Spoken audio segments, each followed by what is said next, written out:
ಈ ಡ್ರಗ್ಸ್ ತಗೊಂಡೋಗಿ ನಾನು ಹೇಳಿದ ಕಡೆ ಸಪ್ಲೈ ಮಾಡಿಬಿಡಿ. ಒಂದು ವೇಳೆ ನೀವು ಸಿಕ್ಕಾಕೊಂಡ್ರು ಹೊರಗಡೆ ಎಲ್ಲ ನನ್ನ ಹೆಸರು ಬರಬಾರ್ದು.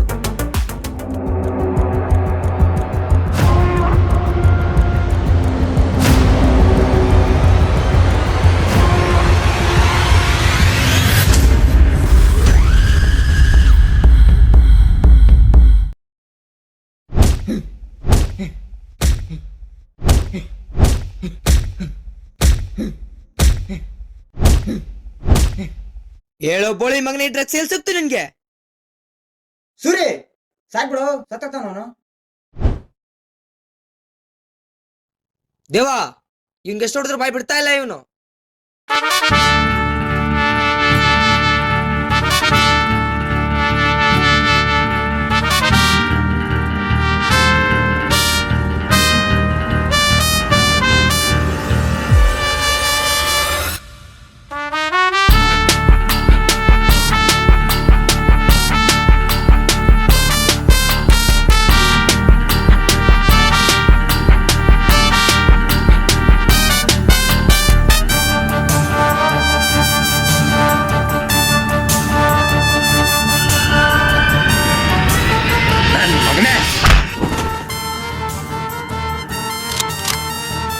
ಬೋಳಿ ಮಗನ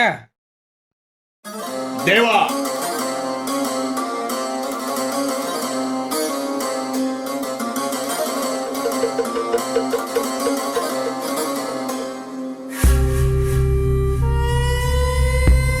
ತಪ್ಪು ಮಾಡಿದವ್ರನ್ನ ಹಾಗೆ ಬಿಟ್ಬಿಡ್ತೀಯ ಸೋಮ?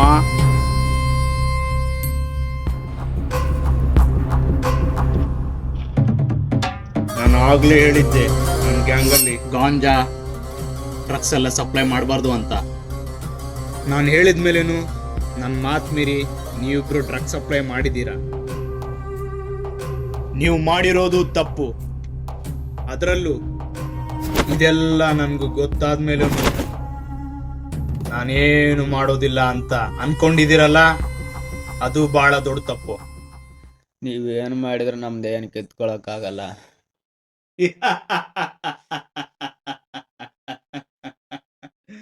ಇವನೇನ್ ಸುರಿ ಬಾಯ ಬಿಡ್ತಿಲ್ಲ ಅಂತ ಹೇಳಿದೆ, ಇವನೇನು ಫಸ್ಟ್ ಡೈಲಾಗೆಲ್ಲ ಹೊಡಿತಿದ್ದಾನೆ.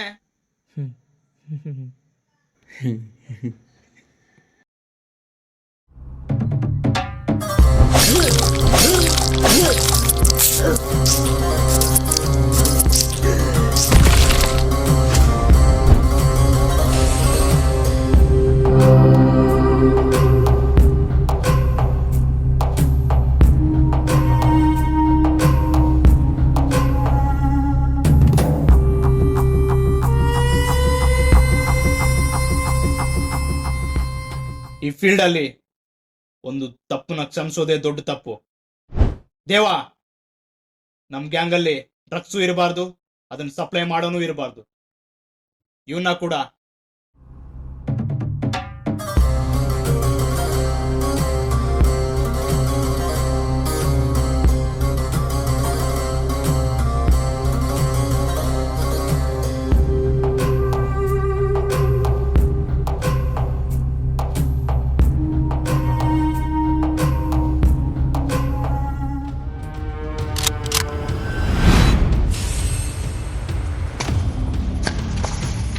ದಾದಾ ಪ್ಲೀಸ್ ನನ್ನ ಏನು ಮಾಡ್ಬೇಡ, ಎಲ್ಲ ಹೇಳ್ಬಿಡ್ತೀನಿ ನಾನು.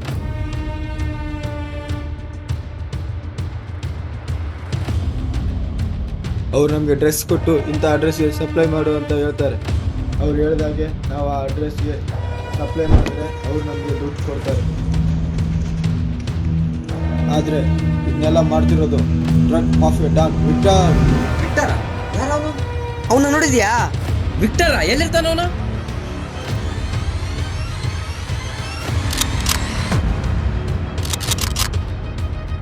ವಿಕ್ಟರ್ನ ಯಾರು ನೋಡಿಲ್ಲ, ಆದರೆ ಅವನ ಹುಡುಗರು ಎಲ್ಲ ಕಡೆ ಇದ್ದಾರೆ.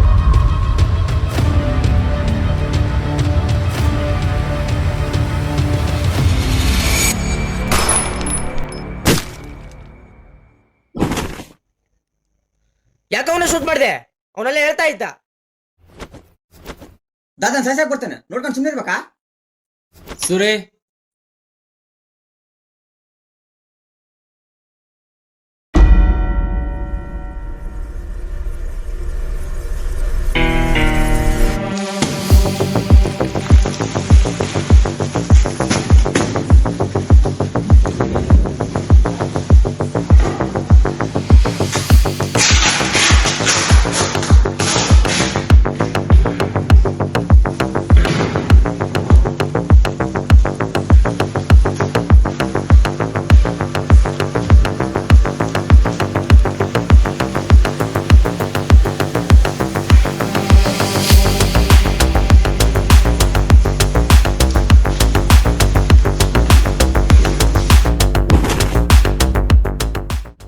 ವಿಕ್ಟರ್, ನಾವು ನಾಳೆ ಮಾಡ್ತಿರೋ ಟ್ರಾನ್ಸ್ಪೋರ್ಟ್ ಬಗ್ಗೆ ಯಾರಿಗೆ ಇನ್ಫಾರ್ಮ್ ಮಾಡಿಬಿಟ್ಟಿದೆ ನೀವು?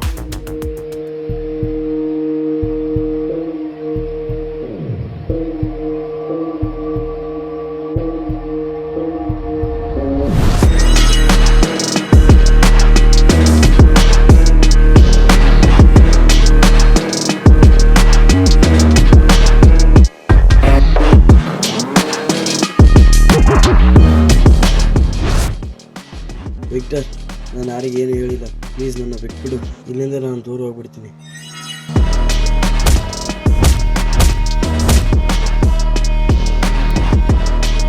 ಇದು ನಾನ್ ಕಟ್ಟಿರೋ ಚಕ್ರವ್ಯೂಹ. ಇದ್ರ ಒಳಗ್ ಬಂದ್ಮೇಲೆ ಹೊರಗಡೆ ಹೋಗಕ್ಕೆ ಸಾಧ್ಯನೇ ಇಲ್ಲ.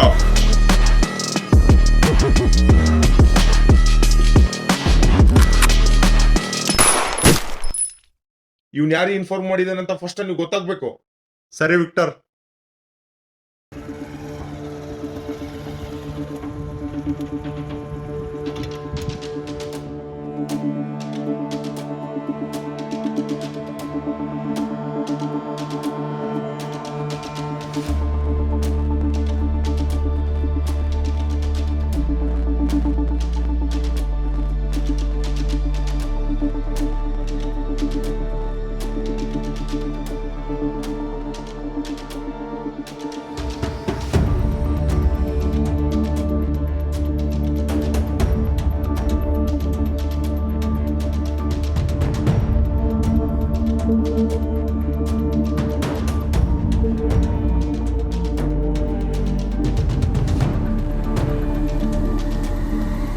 ಸರ್,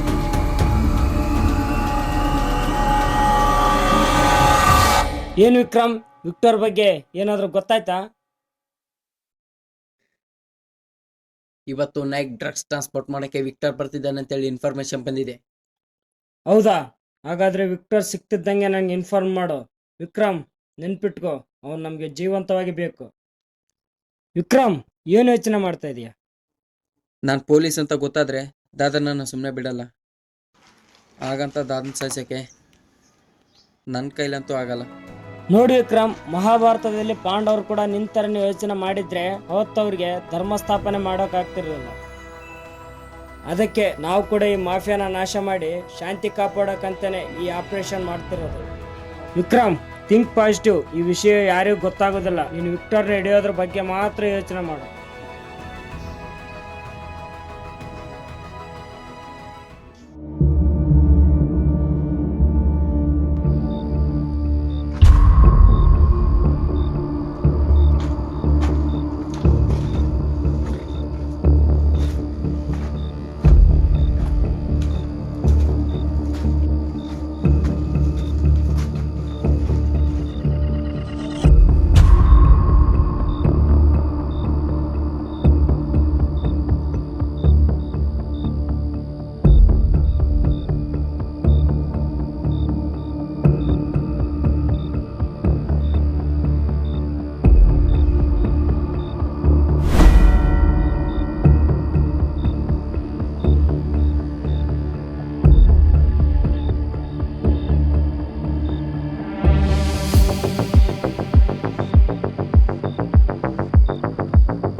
ಹಲೋ ಸುರಿ, ದೇವಾ ಎಲ್ಲಿದೀಯಾ?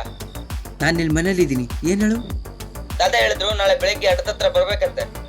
ಹಾಂ ಸರಿ, ಬರ್ತೀನಿ. ಫೋನ್ ಇಡು.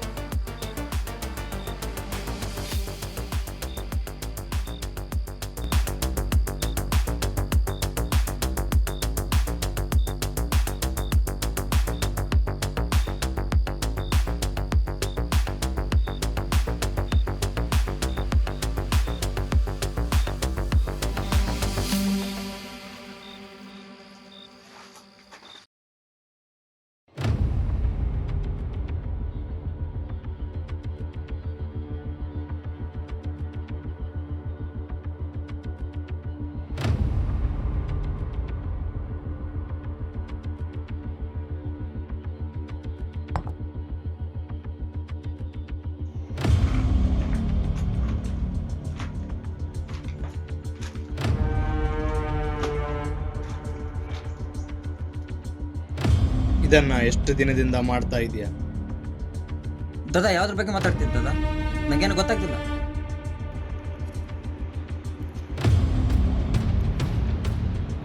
ಸೋಮು, ಹಾ ಹೇಳು.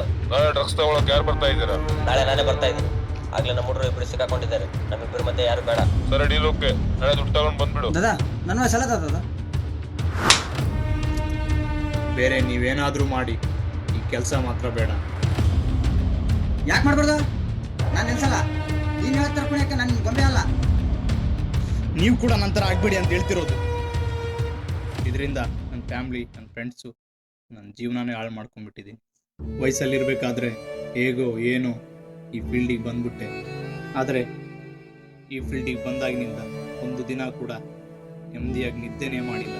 ಎಲ್ಲೋ ಕೇಳಿದ್ದೆ, ಒಂದು ಜೀವನ ಬದುಕಿಸೋ ಶಕ್ತಿ ನಮಗಿಲ್ಲ ಅಂದಮೇಲೆ ಅದನ್ನು ಸಾಯಿಸೋ ಅಧಿಕಾರ ಕೂಡ ನಮಗಿಲ್ವಂತ. ಇದು ಆಗ ಅರ್ಥ ಆಗಲಿಲ್ಲ, ಈಗ ಅರ್ಥ ಆಗ್ತಾ ಇದೆ. ಅದಕ್ಕೆ ನಾನು ಇದನ್ನೆಲ್ಲ ಬಿಟ್ಟು ಸರೆಂಡರ್ ಆಗಿಬಿಡ್ತೀನಿ. ನೀವು ಕೂಡ ಇದನ್ನೆಲ್ಲ ಬಿಟ್ಟು ಯಾವುದಾದ್ರೂ ಒಂದು ಒಳ್ಳೆ ಕೆಲಸ ನೋಡಿಕೊಂಡು ನಿಮ್ಮ ಫ್ಯಾಮಿಲಿನ ಚೆನ್ನಾಗಿ ನೋಡ್ಕೊಳ್ಳಿ.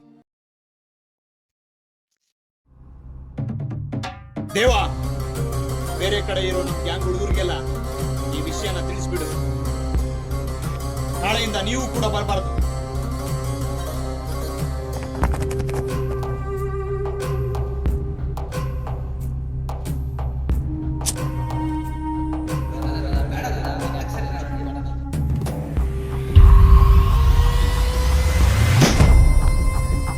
ನಾಳೆಯಿಂದ ಯಾವನು ಬರಬಾರ್ದು ಅಷ್ಟೇ.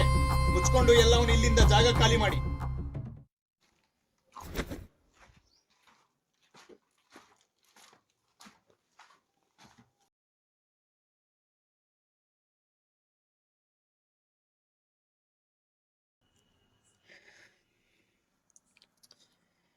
ಸುರಿ, ಅಶೋಕ್,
ತಾವೇ ನಿಗರ್ಕೊಂಡ್ಬಿಟ್ರು.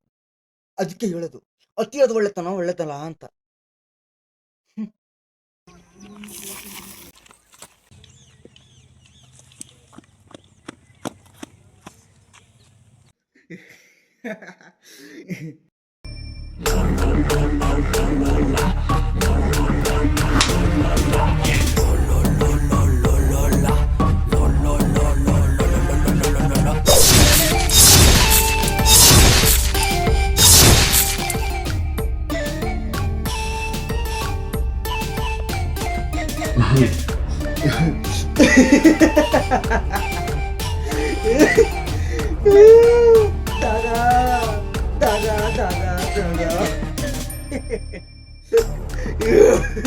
ಇನ್ಮೇಲಿಂದ ಈ ಅಂಡ್ರಾಯ್ಡ್ಗೆ ನಾನೇ ಡಾನ್.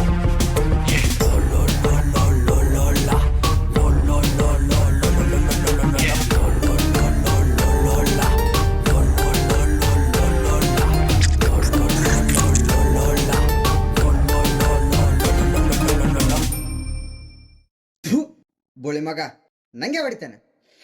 ನೀನ್ ಸರೆಂಡ್ರಾಗ ಒಳ್ಳೆನೇ ಬಿಡು, ನಾವೆಲ್ಲ ಗಳಿಸ್ಕೊಳ್ತಾ ಕುಂದ್ರಬೇಕು ಇಲ್ಲಿ.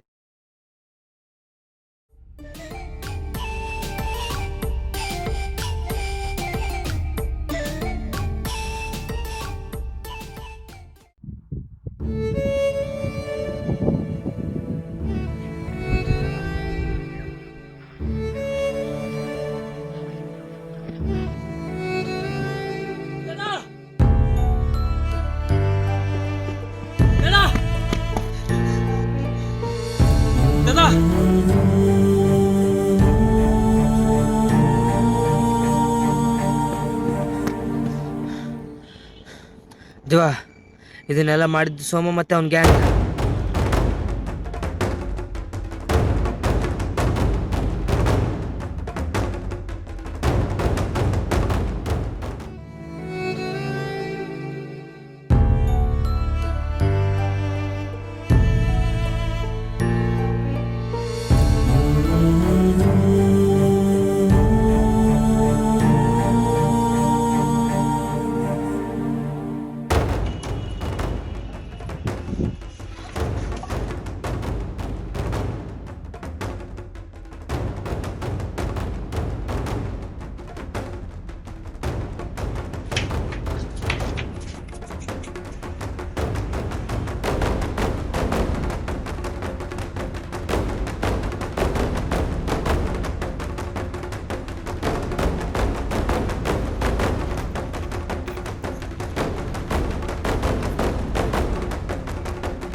ಸೂರಿ ಇದನ್ನೆಲ್ಲ ಸುಟ್ಟಾಕಿ ಬಿಡೋಣ.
ಅವ್ನಿಗೆ ಹೇಳಿ ಎಲ್ಲ ಯಾವುದೇ ತೊಂದರೆ ಇರಬಾರ್ದು ಡೀಲಲ್ಲಿ, ಯಾವ ರಿಸ್ಕ್ ಇರಬಾರ್ದು. ನಾಳೆ ಮತ್ತೆ ನಮ್ಮ ತಲೆ ಮೇಲೆ ಬೀಳುತ್ತಲ್ಲ.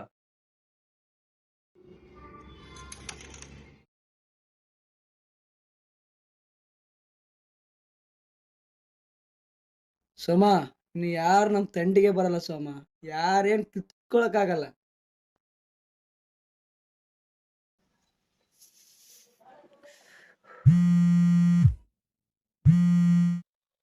ಹಲೋ, ಸುಮ ದೇವ ಸೂರಿನ ಹುಡುಗರ ಹುಡುಕಿ ಸಾಯಿಸ್ತಿದ್ದಾರೆ. ಯಾರು ಸೋಮ ಅವ್ನ್ ದೇವ?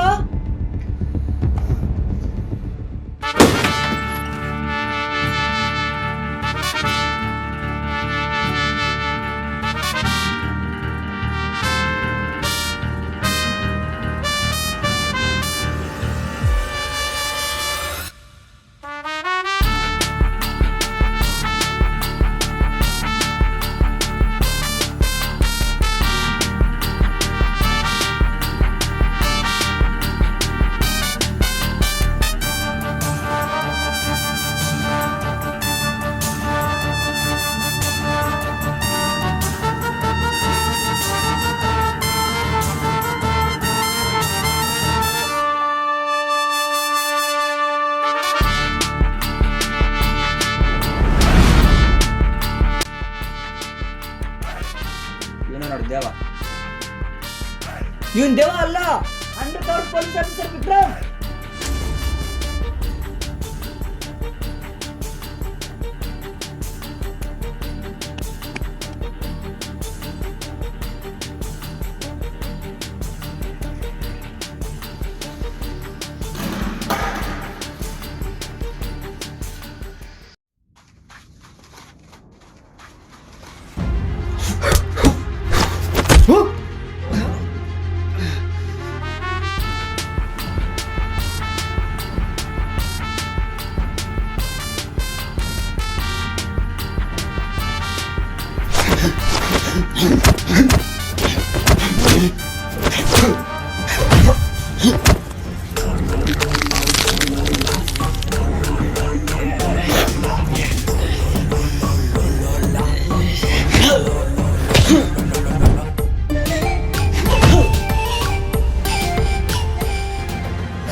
ನನ್ನ ಮಕ್ಕಳು ಎಲ್ಲವನ್ನು ಸತ್ತೋದ್ರು.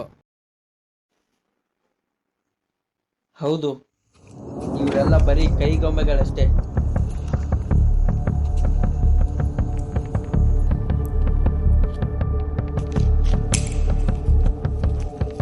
ಇದನ್ನ ಆಡ್ಸೋ ಕೈ ಬೇರೆನೇ ಇದೆ. ಅವ್ನು ಯಾರು ಅಂತ ಇವ್ರಿಗೆ ಯಾರಿಗೂ ಗೊತ್ತಿಲ್ಲ. ಹೌದಾ? ಹಾಗಾದ್ರೆ ಯಾರವನು? ವಿಕ್ಟರ್. ಅಲ್ಲ, ಸುಮತಾನೆ ವಿಕ್ಟರ್.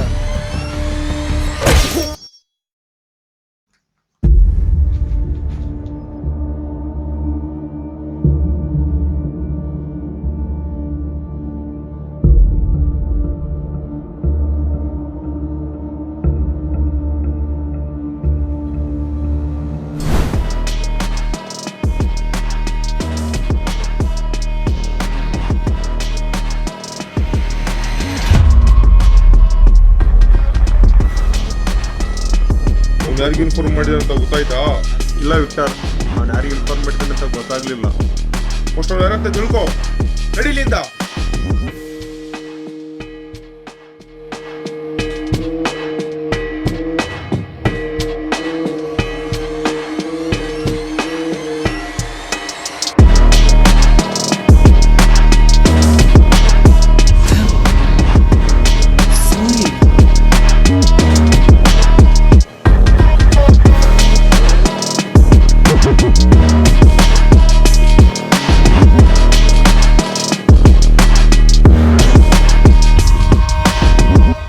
ಸೂರಿ, ಇದನ್ನೆಲ್ಲ ಸುಟ್ಟಾಕಿ ಬಿಡೋಣ.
ಅದು ನಾನೇ ವಿಕ್ಟರ್.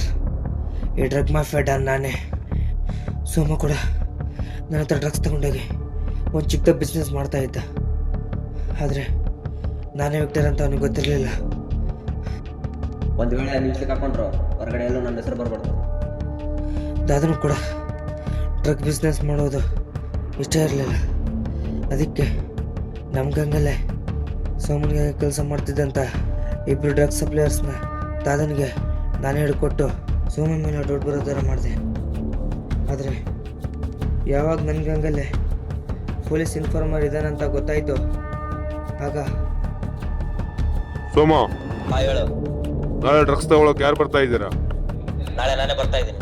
ಆಗ್ಲೇ ನಮ್ಮ ಹುಡುಗರು ಇಬ್ಬರು ಸಿಕ್ಕಾಕೊಂಡಿದ್ದಾರೆ. ನಮ್ಮಿಬ್ಬರ ಮಧ್ಯೆ ಯಾರು ಬೇಡ. ಸರಿ, ಡೀಲ್ ಓಕೆ. ನಾಳೆ ದುಡ್ಡು ತಗೊಂಡು ಬಂದ್ಬಿಡು. ಹಾಂ ಸರಿ, ಓಕೆ. ಆಗ ನಾನು ಸೋಮನೇ ವಿಕ್ಟರ್ ಅಂತ ನಂಬಿಸೋಕೆ ನಾನು ಸೋಮನ ಹತ್ರ ಡೀಲ್ ಮಾತಾಡಿರೋ ಕಾಲ್ ರೆಕಾರ್ಡ್ನ ದಾದನಿಗೆ ಕಳಿಸ್ದೆ. ನಾನು ಅಂದ್ಕೊಂಡ ಹಾಗೆ ಸೋಮನೇ ವಿಕ್ಟರ್ ಅಂತ ಎಲ್ಲರೂ ನಂಬಿದ್ರು. ಆದರೆ ಸೋಮನೇ ದಾದನ್ ಸಾಯಿಸ್ತಾನಂತ ನಾನು ಅಂದ್ಕೊಂಡಿರಲಿಲ್ಲ. ಹೌದು, ಇಷ್ಟೆಲ್ಲ ಯಾಕೆ ಮಾಡ್ತಾ ಇದೀಯಾ? ಲೈಫಲ್ಲಿ ಬಿಗ್ಗೆಸ್ಟ್ ಫೇಲ್ಯೂರ್ ಏನು ಗೊತ್ತಾ? ವಯಸ್ಸಾದ್ಮೇಲೂ ಕೂಡ ಪೇರೆಂಟ್ಸ್ ಮೇಲೆ ಡಿಪೆಂಡ್ ಆಗೋದು. ಅದಕ್ಕಿಂತ ಸಾಯೋದೇ ಬೆಟರ್. ನಾನು ಕೂಡ ಎಲ್ಲರೂ ಥರ ಒಂದು ಜಾಬ್ ತಗೊಂಡು ನಮ್ಮಪ್ಪ ನಮ್ಮಮ್ಮನ ಚೆನ್ನಾಗಿ ನೋಡ್ಕೊಳ್ಳೋಣ ಅಂತ ಅಂದ್ಕೊಂಡೆ. ಆದರೆ ಸರ್ 5 ನಿಮಿಷ ಕೂತ್ಕೋ ಬರ್ತಾರೆ.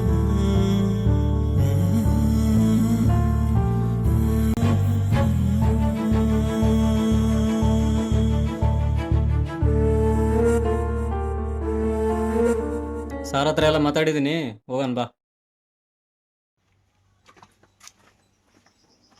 ಸರ್ ಹತ್ರ ನನ್ನ ಬಗ್ಗೆ ಎಲ್ಲ ಮಾತಾಡ್ಬಿಟ್ಟಿದ್ದೀನಿ. ನೀನೊಂದು 5 ಲಕ್ಷ ಅಂದ್ರೆ ರೆಡಿ ಮಾಡಿಬಿಡು, ಆ ಕೆಲಸ ನಿಂಗೆ. ಸರ್, ಅಷ್ಟೊಂದು ದುಡ್ಡು ನನ್ನ ಹತ್ರ ಹೇಗೆ ಬರುತ್ತೆ ಸರ್? ಅಲ್ಲೂ ನಿನ್ನ ಹೆಸರು ಏನಂದಲ್ಲ? ಸೂರಿ ಸರ್. ಇಲ್ಲ ನೋಡ್ ಸೂರಿ, ಇಲ್ಲಿ ದುಡ್ಡಿದ್ರೇನೆ ಕೆಲಸ ಆಗೋದು. ಸರ್, ಹಾಗಾದ್ರೆ ಇಷ್ಟೆಲ್ಲ ಓದಿದ್ದು? ಇಷ್ಟೆಲ್ಲ ಓದಿ ತಾಂಡ್ ಏನ್ ಮಾಡ್ತಿ? ತಾಂಡೋ ತಿಪ್ಪಿ ಬಿಸಾಕ. ಇಲ್ಲಿ ದುಡ್ಡಿಗಿರಷ್ಟು ಬೆಲೆ ಯಾವ್ದಕ್ಕಿಲ್ಲ.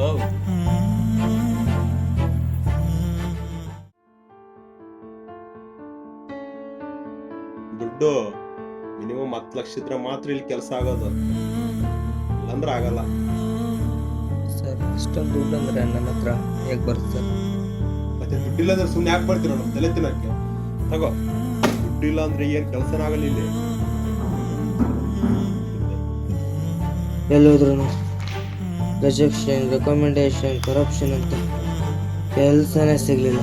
ನೀನೊಂದು 5 ಲಕ್ಷ ಅಂದ್ರೆ ರೆಡಿ ಮಾಡಿಬಿಡು, ಆ ಕೆಲಸ ನಿಂಗೆ. ಮಿನಿಮಮ್ 10 ಲಕ್ಷ ಇದ್ರೆ ಮಾತ್ರ ಇಲ್ಲಿ ಕೆಲಸ ಆಗೋದು. ಇಷ್ಟೆಲ್ಲ ಓದಿ ತಾಂಡ್ ಏನ್ ಮಾಡ್ತೀನಿ? ತಾಂಡು ತಿಪ್ಪಿ ಬಿಸಾಕ. ಇಲ್ಲಿ ದುಡ್ಡಿಗಿರಷ್ಟು ಬೆಲೆ ಯಾವ್ದಕ್ಕಿಲ್ಲ. ಅದಕ್ಕೆ ಅವತ್ತೇ ಡಿಸೈಡ್ ಮಾಡಿದೆ, ಇದಕ್ಕೆಲ್ಲ ಸೊಲ್ಯೂಷನ್ ಒಂದೇ, ದುಡ್ಡು. ದುಡ್ಡು ಒಂದಿದ್ರೆ ಎಲ್ಲ ನನ್ನ ಕಾಲ್ ಕೆಳಗೆ ಬರುತ್ತೆ ಅಂತ ಇದನ್ನೆಲ್ಲ ಮಾಡಿದೆ. ದುಡ್ಡು ಮಾಡೋಕ್ಕೆ ಇದೊಂದೇನ ದಾರಿ ಇರೋದು? ನೀನು ದುಡ್ಡು ಹೇಗೆ ಮಾಡಿದೆ ಅಂತ ಯಾರು ಕೇಳಲ್ಲ. ನಿನ್ನ ಹತ್ರ ದುಡ್ಡು ಇದೆ ಅಲ್ವಾ ಅಂತ ಅಷ್ಟೇನೆ ನೋಡೋದು.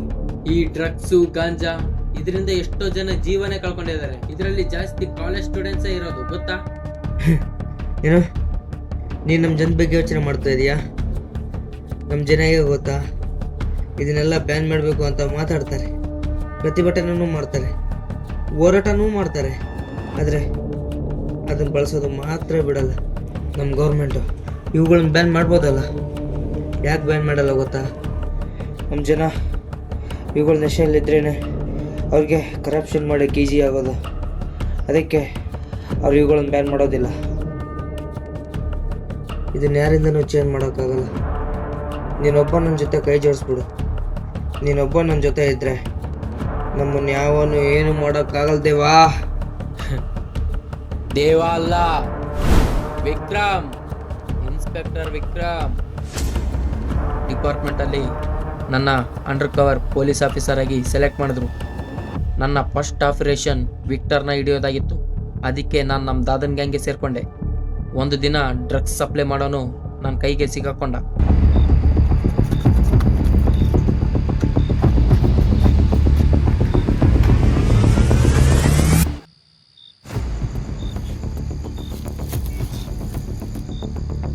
ಹೇಳೋ, ಇದೆಲ್ಲ ಯಾರು ಕೊಟ್ರಿ ನಿಂಗೆ?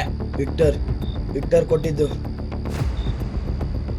ಸರಿ, ಹಾಗಾದ್ರೆ ಇನ್ಮೇಲಿಂದ ವಿಕ್ಟರ್ ಎಲ್ಲಿಗೆ ಹೋಗ್ತಾನೆ, ಏನ್ ಮಾಡ್ತಾನೆ ಅಂತ ಅಲ್ಲಿ ನಡೆಯೋ ಪ್ರತಿ ಒಂದು ಇನ್ಫಾರ್ಮೇಶನ್ ನನಗ್ ನೀನ್ ಕೊಡ್ಬೇಕು. ಇಲ್ಲ ಅಂದ್ರೆ ನನ್ನ ಮಗನ ಸಾಯಿಸ್ಬಿಡ್ತೀನಿ. ಸರಿ, ನೀನು ಹೇಳ್ದಾಗ ಮಾಡ್ತೀನಿ, ನನ್ನ ಬಿಟ್ಬಿಡು. ನೀ ಡ್ರಗ್ಸ್ ಟ್ರಾನ್ಸ್ಪೋರ್ಟ್ ಮಾಡ್ತಿರೋದ್ರ ಬಗ್ಗೆ ಅವನು ನನಗೆ ಇನ್ಫಾರ್ಮ್ ಮಾಡ್ದ. ಆದರೆ ಅಲ್ಲಿ ಸೋಮ ಇರೋದನ್ನ ನೋಡಿ ಸೋಮನ ವಿಕ್ಟರ್ ಅಂತ ಅನ್ಕೊಂಡೆ. ಆದರೆ ಸ್ವಲ್ಪ ಹೊತ್ತಾದ್ಮೇಲೆ ನೀನು ಮಾಸ್ಕ್ ಹಾಕೊಂಬಂದು ದುಡ್ಡು ಇಸ್ಕೊಂಡೋದ್ಮೇಲೆ ನನಗೆ ಕನ್ಫರ್ಮ್ ಆಗಿದ್ದು ನೀನೇ ವಿಕ್ಟರ್ ಅಂತ. ಅವತ್ತೇ ದಾದನ್ಗೆ ಎಲ್ಲ ಹೇಳ್ಬಿಡೋಣ ಅಂತ ಅನ್ಕೊಂಡಿದ್ದೆ. ಆದರೆ ನೀನು ನನಗೆ ಜೀವತ್ವ ಬೇಕಿತ್ತು, ಅದಕ್ಕೆ ಸುಮ್ಮನಾಗ್ಬಿಟ್ಟೆ. ಹಲೋ ಸರ್, ಆಪರೇಷನ್ ಕಂಪ್ಲೀಟ್ ಆಯ್ತು. ವಿಕ್ಟರ್ ನನ್ನ ಕೈಗೆ ಸಿಕ್ಕಿದ್ದಾನೆ. ನೀವು ನಮ್ಮ ಟೀಮ್ ಕರ್ಕೊಂಡು ಬಂದ್ಬಿಡಿ. ವಿಕ್ಟರ್ ಆಯ್ಕೆ ಮಾಡ್ಕೊಂಡಿದ್ದ ದಾರಿ ತಪ್ಪಾಗಿರ್ಬೋದು, ಆದರೆ ಅವ್ನು ಹೇಳಿದ್ದು ನಿಜಾನೇ. ಇದನ್ನ ಯಾರಿಂದನೂ ಚೇಂಜ್ ಮಾಡೋಕ್ಕಾಗಲ್ಲ. ಅದಕ್ಕೆ ಮೊದಲು ನಾವು ಚೇಂಜ್ ಆಗಬೇಕು. ದಾದಾ ಹೇಳಿದ್ರು, ಒಂದು ಜೀವನ ಬದುಕಿಸೋ ಶಕ್ತಿ ನಮ್ಗಿಲ್ಲ ಅಂದಮೇಲೆ ಅದನ್ನ ಸಾಯಿಸೋ ಅಧಿಕಾರ ಕೂಡ ನಮ್ಗಿಲ್ಲ ಅಂತ. ಆದ್ರೆ ಧರ್ಮಕ್ಕಾಗಿ ಕುರುಕ್ಷೇತ್ರದಲ್ಲಿ ಅಣ್ಣ ತಮ್ಮಂದಿರು ಯುದ್ಧನೇ ಮಾಡಿದ್ರಂತ. ಅಂಥದ್ರಲ್ಲಿ ಇಂಥ ರೌಡಿಗಳನ್ನ ಸಾಯಿಸೋದು ತಪ್ಪೇ ಇಲ್ಲ ಅನ್ಸುತ್ತೆ. ಈ ಮಾಫಿಯಾ ಅನ್ನೋ ಕಿರುಚಿತ್ರ ನಿಮಗೆ ನಿಜವಾಗ್ಲೂ ಇಷ್ಟವಾದರೆ ಕಾಣಿಸ್ತಿರೋ ಸ್ಕ್ಯಾನರ್ ಅಥವಾ ನಂಬರ್ಗೆ ಧನ ಸಹಾಯ ಮಾಡಿ. ನಮ್ಮ ಮುಂದಿನ ಚಿತ್ರಕ್ಕೆ ಸಹಾಯವಾಗುತ್ತೆ. ಧನ್ಯವಾದಗಳು.